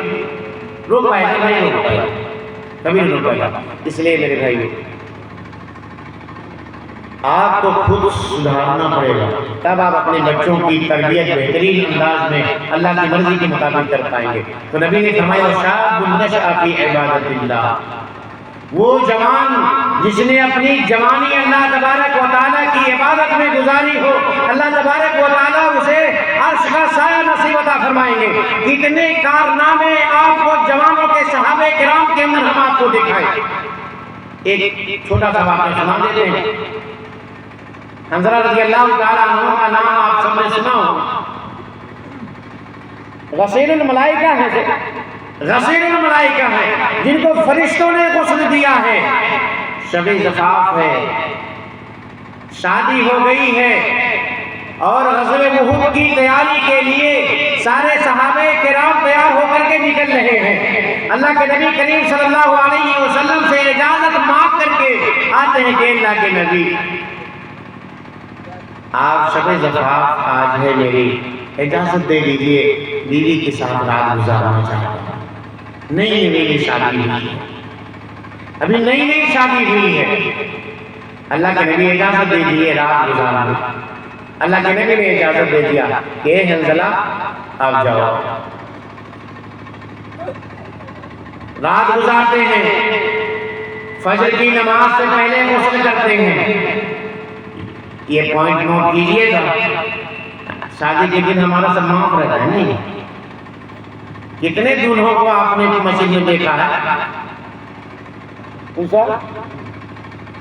نکاح پڑھاتے ہیں تب بھی مردود، کتنے مردود ایسے ہیں مسجد میں نکاح پڑھایا جاتا ہے ظہر کے وقت، اور وہ ظہر کی نماز بھی نہیں پڑھے ہوئے ہوتے ہیں، تو فجر کی نماز جائیں نہیں پڑھنے، فجر کی نماز میں دکھیں گے وہ۔ یہ جوان ہیں میرے بھائیوں جن کے انتظار میں عرش ہے، یہ جوان ہیں جن کے انتظار میں اللہ رب العالمین کے عرش کا سایہ کھڑا ہوا ہے۔ وہ انتظار کر رہا ہے کون ہے جو میرے سائے کے تلے آ جائے۔ حنظلہ رضی اللہ تعالیٰ عنہ نبی کریم صلی اللہ علیہ وسلم سے اجازت مانگ کر کے آتے ہیں، اور اس کے بعد فجر کی نماز سے پہلے غسل کرتے ہیں، فجر کی نماز پڑھتے ہیں، نبی کریم صلی اللہ علیہ وسلم سے ملاقات کرنے کے بعد پھر گھر واپس آتے ہیں تاکہ اپنا ساز و سامان لے کر کے میدان جنگ میں چلے جائیں، احد میں شریک ہو جائیں۔ اتنے میں بیوی لپٹ جاتی ہے، ابھی تو ڈھنگ سے دیکھا بھی نہیں تھا، ابھی تو رات گزری ہے، ابھی صرف چند لمحے گزارے ہیں، چند ساعت اور چند ہی گھڑیاں گزاری تھی، بیوی لپٹ جاتی ہے، اور اس کے بعد اس کی جسمانی ضرورت کو پوری کرنے کے بعد اتنا موقع نہیں ملا، نبی کریم صلی اللہ علیہ وسلم کا منادی آواز دیتا ہے، کیا کہتا ہے؟ اے اللہ کے اے میرے اے صحابہ نکلو آپ جنگ کے لیے، احد کا میدان آپ کے انتظار میں ہے، نکلیے آپ۔ اللہ کے نبی کے منادی کی آواز ان کے کانوں میں پہنچ جاتی ہے، غسل نہیں کرتے ہیں، نکل جاتے ہیں۔ بیوی سے ہم بستری کی، غسل نہیں کیا، نکل گئے۔ اللہ کے نبی نے جنگ کے بعد جب شہدائے احد کو دیکھنا شروع کیا، ان کی لاشیں دیکھی، آپ نے ان کے کپڑوں ہی میں بغیر غسل دیے، بغیر جنازہ پڑھائے، اور ایک ایک قبر میں ایک سے زائد لوگوں کو دفن کرنا شروع کیا۔ آپ صلی اللہ علیہ وسلم نے کیا دیکھا کہ ایک وجود ایسا بھی ہے، ان صاحبکم تغسلہ الملائکہ، کہ تم میں سے تمہارا ساتھی ایک ایسا بھی ہے جس کو فرشتے غسل دے رہے ہیں، وہ بھی قوم کا جوان ہے جس نے اپنی جوانی اللہ کی عبادت میں گزاری، عرش کا سایہ جس کا مقدر بنا ہوا۔ میرے بھائیو یہ رتبہ بلند ملا جس کو مل گیا، ہر مدعی کے واسطے دار و رسل کہا۔ میرے بھائیو آگے چلیے، اس لیے میرے قوم کے جوانوں، آپ اپنی جوانی میں مست ہو کر کے اللہ کو نہ بھولیں، آگے بڑھیں، مسجدوں کو آباد کریں۔ یہ جوانی آپ کی وہی نہیں رہے گی، یہ آپ کی طاقتیں مزمحل ہوں گی، یہ آپ کے بازو اور اس کے اندر کی طاقتیں ہمیشہ رہنے والی نہیں ہیں، آپ کے چہروں پہ بھی جھریاں پڑنے والی ہیں۔ اللہ سے توبہ کرو، اللہ کے گھروں کو آباد کرو، اللہ کے دین سے جڑو، اور جتنی بھی شرعی مخالفات آپ کرتے ہیں ان سے تائب ہو کر کے اللہ سے جڑو، معافی مانگو، اور آخرت کی تیاری میں لگ جاؤ، آپ کے بھی انتظار میں عرش کا سایہ ہوگا انشاءاللہ العزیز۔ یہ دوسرے تھے۔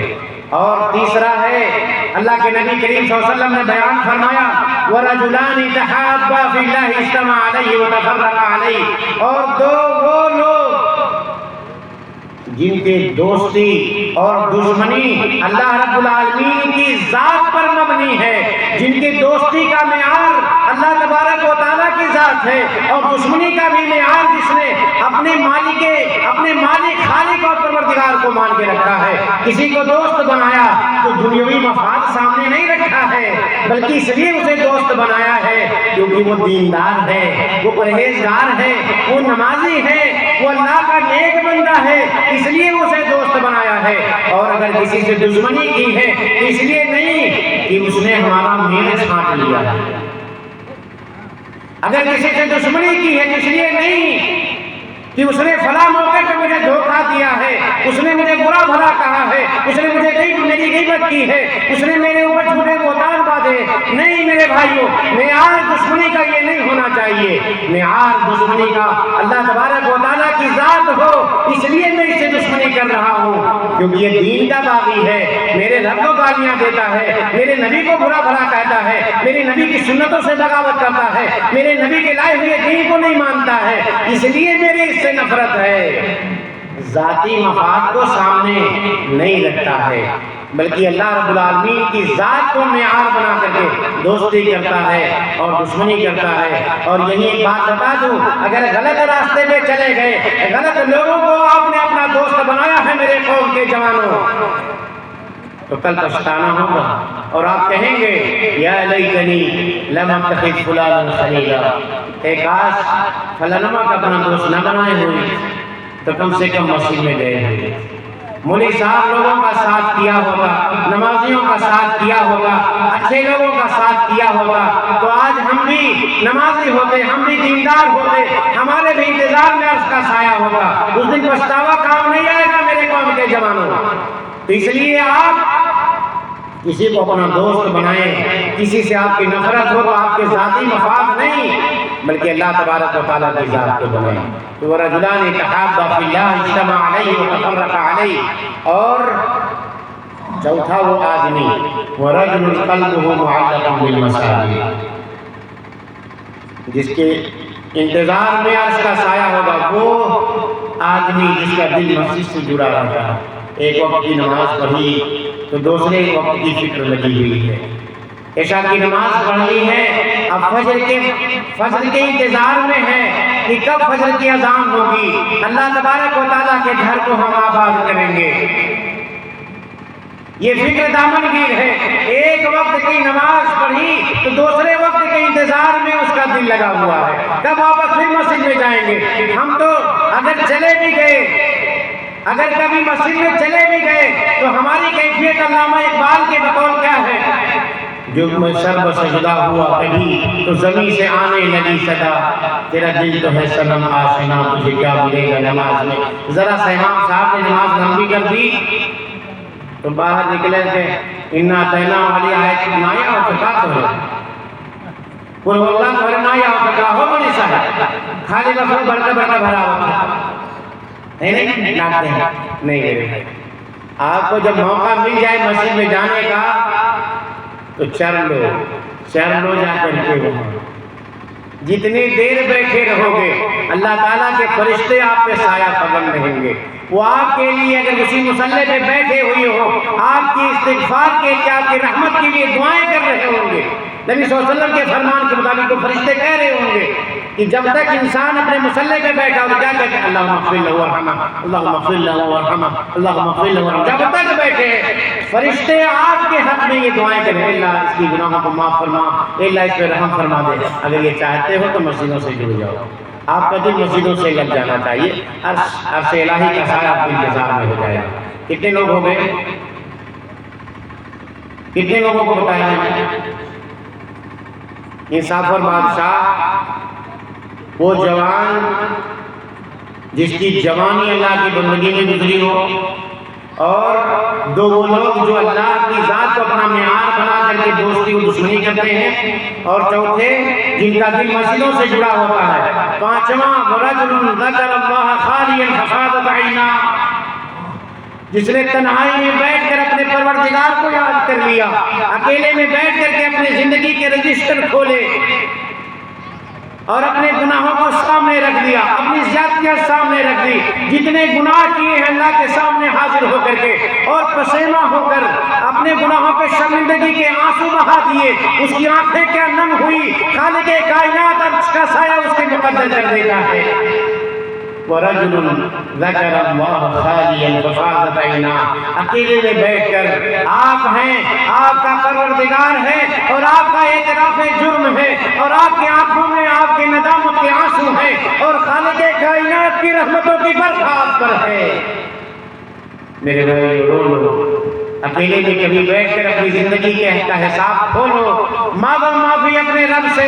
اگر اب تک اللہ کے گھروں سے دور رہے ہو، اگر اب تک آپ نے رمضان کے روزے نہیں رکھے، پچھلے سالوں کے روزے چھوٹے ہوئے ہیں، اب تک آپ کی زندگی نافرمانیوں میں اگر گزر رہی ہے، اللہ تعالیٰ کے دین سے دوری میں گزر رہی ہے، مانگو معافی، خالق کائنات اپنا ہاتھ پھیلائے ہوئے ہے۔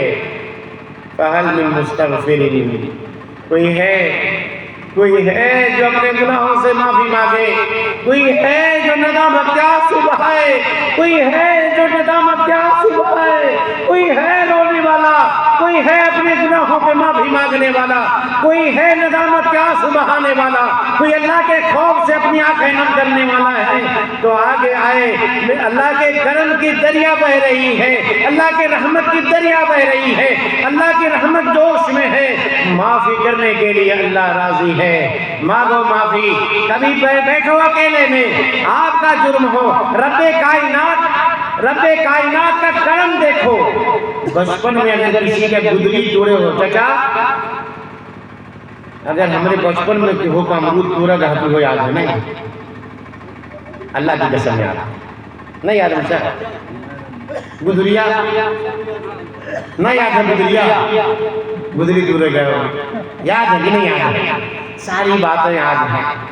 ایسا لگتا ہے جب سوچ لو تو ایسا لگتا ہے کہ پیڑ پہ جیسے چڑھے ہیں اور پڑوسی کا امرود توڑ رہے ہیں۔ وہ بچپنا اپنا دیکھ لیں، اور اگر آپ نے کوئی نیکی کی ہے وہ نہیں یاد ہے۔ اگر نیکی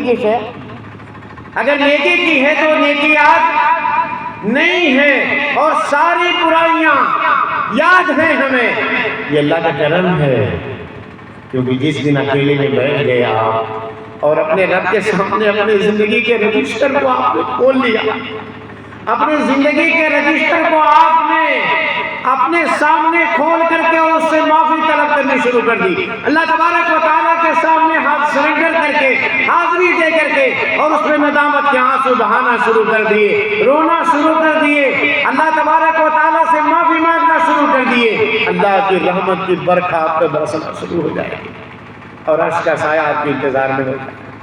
وَرَجُلٌ ذَكَرَ اللَّهَ خَالِيًا فَفَاضَتْ عَيْنَاهُ، عمر بن خطاب رضی اللہ تعالیٰ عنہ، ملہم شخصیت جن کے بارے میں نبی نے کہا لَوْ كَانَ بَعْدِي نَبِيًّا لَكَانَ عُمَرٌ وَلَكِنْ لَا نَبِيَّ بَعْدِي، اگر میرے بعد کوئی نبی ہوتا تو عمر ہوتے، مگر میرے بعد کوئی نبی آنے والا نہیں۔ جن کی چاہتوں کو خالق کائنات نے قرآن بنایا ہے، دنیا میں جن کے قدم زمین پہ تھے اور جنت کی خوشخبری آسمانوں پہ مل رہی تھی، جن کے مکان کو اللہ کے نبی نے اپنی آنکھوں سے معراج کے سفر میں دیکھا ہے، ان کا معاملہ کیا ہے؟ اکیلے میں جاتے، اپنے باغ میں بیٹھ جاتے اور اتنا روتے تھے اللہ کے ڈر سے کہ ان کے آنسوؤں نے ان کے رخسار پہ اثر ڈال دیا۔ کبھی ہمارے بھی ندامت کے آنسو بہے، کبھی ہماری بھی آنکھیں نم ہوئی، کبھی ہم بھی اللہ تعالیٰ سے معافی مانگے، کبھی تنہائی میں ہم بھی بیٹھے اللہ تعالیٰ سے معافی مانگے۔ یہ فرصت نکالی ہم نے نہیں، اب تک نکالی ہے تو اللہ کے بندو نکال لو، موقع ہے۔ یہ سانسیں کل تک رہیں گی یا نہیں رہیں گی کوئی ضمانت نہیں۔ وما تدری نفس بأي أرض تموت، کل تک زندہ رہو گے، کل تک یہ روح کا سلسلہ آپ سے باقی رہے گا، یہ کوئی گارنٹی نہیں دے سکتا۔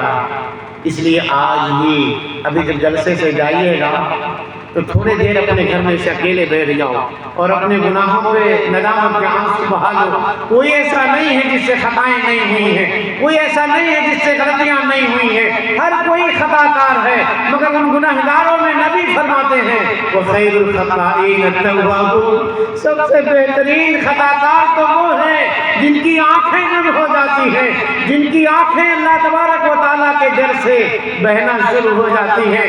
وہ والذین اذا فعلوا فاحشة او ظلموا انفسهم ذکروا اللہ فاستغفروا لذنوبهم ومن یغفر الذنوب الا اللہ ولم یصروا علی ما فعلوا وهم یعلمون۔ خالق کائنات جنت کے دینے کا اعلان گنہگاروں کے لیے کرتا ہے۔ کون سے گنہگار؟ کہ جن لوگوں نے اپنے نفس پہ زیادتی کر لی، جن لوگوں کی زندگی میں فواحش نے گھر بنا لیا ہے، اللہ تعالیٰ سے معافی مانگ کر کے والذین اذا فعلوا فاحشة او ظلموا انفسهم، گناہ ہو گیا، اپنے نفس پہ زیادتی کر لی، ذکروا اللہ کو یاد کر لیا، فاستغفروا لذنوبهم، اپنے گناہوں سے فوراً معافی مانگے، ہم انسان تھے، خطا ہو گئی، اللہ معاف فرما دے۔ اللہ تعالیٰ آپ کی دعاؤں میں اثر ڈالیں گے کہ آپ کی ساری خطائیں ایسے ہی ختم ہو جائیں گی جیسے بہار کے موسم میں، خزاں کے موسم میں جیسے درختوں سے پتے جھڑتے ہیں۔ موقع ہے اللہ کے بندو، موقع ہے، انشاءاللہ کرو گے توبہ۔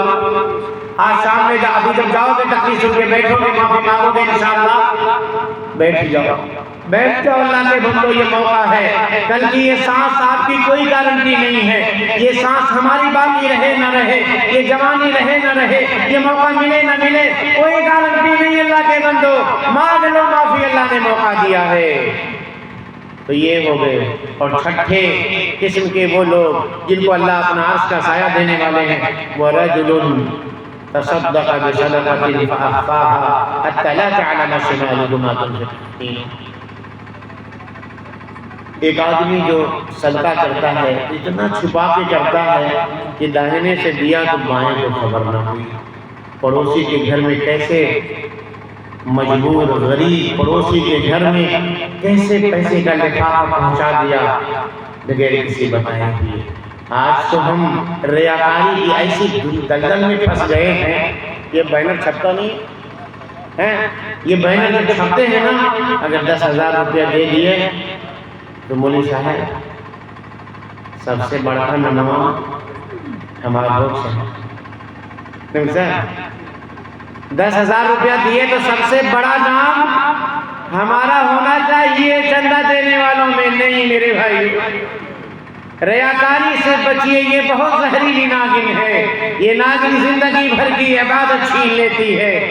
وَقَدِمْنَا إِلَىٰ مَا عَمِلُوا مِنْ عَمَلٍ فَجَعَلْنَاهُ هَبَاءً مَنثُورًا۔ کہیں ایسا نہ ہو کہ آپ یہ سوچ کر کے سینہ بھلا کر کے پہنچیں کتنے انچ کا سینہ ہے بغل پڑوسی ان کا، 56 انچ کا نہیں، اور 56 انچ کا سینہ آپ 58 کا بنا کر کے جائیں اللہ کے سامنے کے بڑا نیکی کر کے پورے جلسن میں پیسہ دیتے رہیں، بڑا بڑا نام لکھا ہوتا ہے، اور حالت کیا ہو؟ اللہ کہتا ہے وَقَدِمْنَا إِلَىٰ مَا عَمِلُوا مِنْ عَمَلٍ فَجَعَلْنَاهُ هَبَاءً مَنثُورًا۔ اس لیے چھپاؤ نیکیوں کو، آپ نے جو عبادتیں کی ہیں چھپاؤ ان کو، خاص کر کے آپ کی وہ عبادتیں جو آپ کے اور آپ کے رب کے درمیان کی ہے۔ حیرت ہمیں ان لوگوں پہ ہوتی ہے جو تہجد کی نماز پڑھتے ہیں اور صبح سارے لوگوں کو جا کے بتاتے جلتے ہیں کہ بابو ایسا ہے 2 بجے اٹھ جائی تھن، اوکے بازی کری تھن تو وہ کہی تھن قرآن پڑھی تھن دعا کری تھن، پھر فجر پڑھ کے تب دیکھو نکل کے آئے ہیں، روز کہی جاتا۔ آپ نے چھپایا تھا تو آپ کی عبادت آپ کے رب کے درمیان تھی نا، کاش پردہ ڈال دیے ہوتے، کاش آپ اس اٹھنے کو اپنے بخشش کا سامان کر کے گئے ہوتے، اور اللہ تبارک و تعالیٰ تب آپ کے لیے اعلان کرتا تتجافى جنوبهم عن المضاجع يدعون ربهم خوفا وطمعا ومما رزقناهم ينفقون فلا تعلم نفس ما أخفي لهم من قرة أعين جزاء بما كانوا يعملون أفمن كان مؤمنا كمن كان فاسقا لا يستوون برابر نہیں ہو سکتے میرے بھائیوں، اس لیے اپنی نیکیوں کو بچاؤ۔ آپ نے دیا ہے، اور ایک پیغام یہاں آپ کو دے کر کے جانا ہوں، ڈیولی کے لوگوں، میری پہلی حاضری آپ کے گاؤں میں، آپ نے کبھی مجھے نہیں دیکھا ہوگا۔ اللہ تعالیٰ اس طرح ہم لوگوں کو بار بار ملاتا رہے، یہ چہرے ہمارے سامنے بار بار آئے، اور اللہ تعالیٰ اسی طرح جنت الفردوس میں ہم لوگ ایک ساتھ بیٹھے۔ ایک پیغام آپ کو دے دیتا ہوں آخری، وہ پیغام یہ ہے کہ سردی کا موسم آنے والا ہے، سردی کا موسم آنے والا۔ آپ میں سے کوئی ایسا ہے جن کے ماں باپ نے ان کے ساتھ اچھا نہ کیا ہو؟ کوئی یہ کہہ سکتا ہے کہ ان کے ماں باپ نے ان کے ساتھ اچھا نہیں کیا ہے؟ کوئی کہہ سکتا ہے؟ سب کے ماں باپ بڑے پیارے، سب کے ماں باپ بہت پیارے ہیں، جتنی قربانیاں انہوں نے دی ہیں کسی نے نہیں۔ دنیا کا اکیلا ایک ہی تو رشتہ ہے جو صرف آپ کی ترقی ہم دیکھنا چاہتا ہے، جو آپ کو اوپر دیکھنا چاہتا ہے۔ اگر باپ اس کرسی پہ بیٹھا ہے تو اپنے بیٹے کو اس سے اونچی کرسی پہ دیکھنا چاہتا ہے، اکیلا ایک ہی تو رشتہ ہے۔ تو میرا ایک پیغام چھوٹا سا آپ سے، ایک مطالبہ چھوٹا سا، اپنے والدین کے لیے آپ لوگ کچھ کر کے جائیں۔ یہ سردی کا موسم ہے، آپ کے گاؤں میں بھی، آپ کے آس پاس پڑوس گاؤں میں بہت سارے غریب گھرانے ہیں جن کے گھروں میں گرم کپڑے نہیں ہوں گے، دو چار، اور قوم کے زمانوں میں آپ کو اگر مخاطب کروں، اور میری ماں اور بہنیں سن رہی ہیں، میں ان کو بھی مخاطب کر کے کہتا ہوں، آپ کو جو خرچ کے پیسے ملتے ہیں اس میں سے اللہ کی قسم، آپ اور جو لوگ گٹکھا، پان، بیڑی، سگریٹ والے ہیں، میں ان سے کہتا ہوں بڑے ادب و احترام کے ساتھ، آپ 2 دن پان کا اپنا خرچ، 2 دن آپ اپنے پان بیڑی کے خرچ کا 2 دن کا خرچ، 2 دن کا خرچ اپنے ماں باپ کے حق میں، اپنے ماں باپ کے حق میں چپکے سے صدقہ کر دیجیے، چپکے سے کچھ گرم کپڑا خرید کر کسی غریب کے گھر بنا بتائے ہوئے، جس میں نہ یہ موبائل ہو، نہ فوٹو ہو، نہ تصویر، کوئی ریا نہیں، رات کی تنہائی ہو، اور اس کے دروازے کی کنڈی پر آپ کا لٹکایا ہوا صدقہ، وہ دروازہ کھولے اور آپ کا یہ صدقہ کھائے، اللہ کی قسم اس وقت جو وہ ہاتھ اٹھائے گا نا، اس کے ہاتھوں سے، اس کے اٹھے ہوئے ہاتھ اور اس کے زبان سے نکلی ہوئی وہ دعائیں، اس کی تاثیر کا اندازہ نہیں کر سکتے۔ یہ کام انشاءاللہ کرو گے آپ لوگ اپنے والدین کے لیے، اپنے والدین کی طرف سے جو دنیا چھوڑ کے چلے گئے ہیں ان کے لیے بھی، اور جن کے باحیات ہیں ان کی طرف سے اپنے 2 دن کا چائے پان وغیرہ کے خرچ کا جتنا ہوتا ہے، اگر اتنے کا کرنے اللہ کی قسم، کتنے غریب گھروں کے بچے گرم کپڑا پا جائیں گے۔ ہم سعودی کا کیوں انتظار کریں، باہر کی دنیا کا کیوں انتظار کریں؟ اللہ نے ہمیں بھی بہت نہیں دیا ہے، بہت دیا ہے، تھوڑا سا تو دے سکتے ہیں۔ تو یہ کر کے دیکھیں، اللہ کی قسم آپ کو بھی خوشی ملے گی، اور آپ کے والدین کے حق میں آپ کی طرف سے کیا جانے والا یہ چھوٹا سا صدقہ، آپ تھوڑا سا ان کا حق ادا کر پائیں گے اس کے ذریعے سے۔ تو یہ صدقہ چھپا کر کے دیجیے، وَرَجُلٌ تَصَدَّقَ بِصَدَقَةٍ فَأَخْفَاهَا حَتَّىٰ لَا تَعْلَمَ شِمَالُهُ مَا تُنفِقُ يَمِينُهُ، اور آخری آدمی جس کو اللہ وہ عرش کا سایہ دینے والے ہیں، اس حدیث کے اندر دیگر حدیث میں اس سے زیادہ کا تذکرہ ملتا ہے، وَرَجُلٌ دَعَتْهُ امْرَأَةٌ ذَاتُ مَنصَبٍ وَجَمَالٍ فَقَالَ إِنِّي أَخَافُ اللَّهَ، ایک وہ آدمی جسے کسی خاتون نے، اونچے گھرانے کی خاتون نے، مالدار خاتون نے برائی کی دعوت دی، اور اس موقع پر اس نے کہہ دیا انی اخاف اللہ، انی اخاف اللہ۔ گناہ کے سارے مواقع فراہم ہیں، میں نے مرنا میں بتایا تھا، واقعہ سنایا تھا، پھر آپ لوگ رہے ہوں گے، یاد ہوگا، تو میں نے بتایا تھا کہ جس نے اپنے ترک گناہ کو اللہ تبارک و تعالیٰ کی رحمت کے نزول کا سبب بنایا، اور اللہ تبارک و تعالیٰ نے وہ رحمت نازل فرمائی، اور پتھر میں چلنے کی اللہ نے طاقت فرما دی تھی، اس نے اپنے ترک گناہ، ایسے ہی موقع اسے گناہ کرنے کا مل گیا تھا، مگر عورت نے صرف یہی کہا تھا اتق اللہ، اللہ سے ڈر جا، اللہ کا خوف کھا لے۔ تو اگر گناہ کے مواقع مل گئے ہیں، اس کے بعد آپ نے گناہ کرنا چھوڑ دیا، سیاکاری چھوڑ دی، عرش کا سایہ آپ کی انتظار میں ہوگا۔ میں نے کافی وقت آپ کا لے لیا ہے، اللہ رب العالمین سے دعا ہے کہ یہ بار اللہ جو باتیں ہم نے کہی ہیں اس پر مجھے اور تمام سننے والوں کو عمل کی توفیق عطا فرما دے۔ اے اللہ ہم تیرے گنہگار بندے ہیں اور تو غفور الرحیم ہے۔ اے اللہ ہم تیرے گنہگار بندے ہیں اور تو غفور الرحیم ہے۔ اے اللہ ہماری خطاؤں پہ پردہ ڈال دے۔ اے اللہ ہمارے خطاؤں پہ پردہ ڈال دے مولا۔ اے اللہ ہم بہت زیادہ گنہگار ہیں، ہر طرح کی ہم نے خطائیں کی ہیں۔ اللہ ہم ساری خطاؤں سے تجھ سے معافی مانگتے ہیں۔ جو خطائیں ہم نے علیہ اعلان کیا ہے ان سے بھی، جو ہم نے چھپ کے گناہ کیے ہیں ان سے بھی، اللہ تعالیٰ سارے گناہوں کو تو جانتا ہے مولا۔ جو ہمیں یاد ہیں اللہ اس سے بھی، جو نہیں یاد ہیں ان سے بھی ہم تیری معافی چاہتے ہیں، تیری مغفرت چاہتے ہیں اور تو غفور الرحیم ہے۔ اللہ تیری رحمت تیرے غضب پہ بھاری ہے۔ اے اللہ ہمیں اپنی رحمت کے سائے میں ڈھانپ لے۔ اے اللہ یہ تیرے بندے ہیں جو تیرے دین کی بات سیکھنے کے لیے یہاں حاضر ہوئے، اللہ ان سب کی حاضری کو قبول فرما لے۔ اے اللہ ان کے بیٹھنے کو ان کے گناہوں کے بخشش کا سامان کر دے۔ اے اللہ جنت الفردوس میں داخلے کا اسے سبب بنا دے۔ اے اللہ ان کے دلوں میں اپنے دین کی، اپنے رسول کی، اپنے رسول کے صحابہ کی اور ان سے محبت کرنے والوں کی سچی محبت اتار دے۔ اے اللہ رب العالمین ہم نے جن کے والدین دنیا میں نہیں رہے، اے اللہ ہم نے جن کے والدین دنیا چھوڑ کے جا چکے ہیں، اے اللہ جن کے والدین کا سایہ جن کے سروں سے اٹھ چکا، اللہ ان کے والدین کی قبروں کو نور سے بھر دے، اللہ انہیں عذاب قبر سے محفوظ کر دے، اللہ ان کے لیے جنت کی کھڑکیاں کھول دے، اللہ رب العالمین جنت الفردوس ان کا ماں اور مسکن بنا دے۔ اے اللہ رب العالمین ہم نے جن کے والدین بحیات ہیں انہیں اپنے دین پر قائم و دائم رکھتے ہوئے، توحید پہ قائم رکھتے ہوئے، اللہ تبارک و تعالیٰ تو ان کی عمر میں برکت عطا فرما دے۔ اے اللہ جنت تو نے ان کے قدموں میں رکھی ہے، اے اللہ ان کی رضا کو تو نے اپنی رضا بنا رکھی ہے، اے اللہ تو والد کو جنت کا دروازہ بنا رکھا ہے، جنت تو نے ماں کے قدموں کے نیچے رکھا، اللہ تعالیٰ وہ قدموں کو نازل پکڑنے کی ہمیں توفیق عطا فرما دے۔ اے اللہ رب العالمین جو باتیں ہم نے کہی ہیں وہ ہمارے دلوں میں اسے اتار کر اس پر عمل کی توفیق عطا فرما دے۔